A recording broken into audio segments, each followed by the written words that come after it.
What ability? Right, what his magical ability or power that he had, what was there one that you particularly enjoyed? He was quite good, really, wasn't he? He was quite a lot of interesting powers.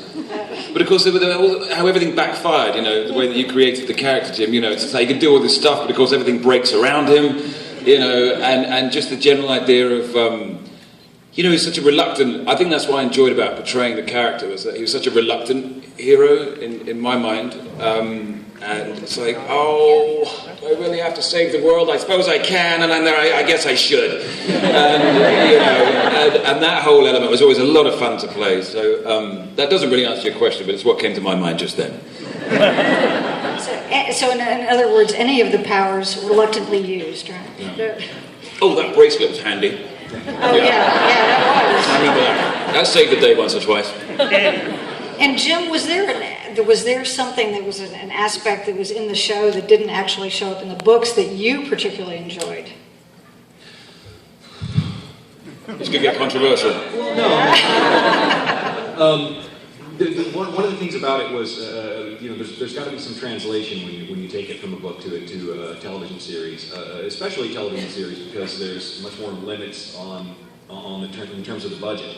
For me, I can destroy Chicago or not destroy Chicago in a book, and it costs me exactly the same. But a TV show has got you've got to consider those things. So Bob the Skull was taken from the Skull character, who he's basically glowing lights and a voice in the books. But in order to do that on TV, they would have either needed to spend an enormous amount of the budget doing special effects of just animating the skull, which was not really an option, or they could have done like a puppet, like the cat on Sabrina.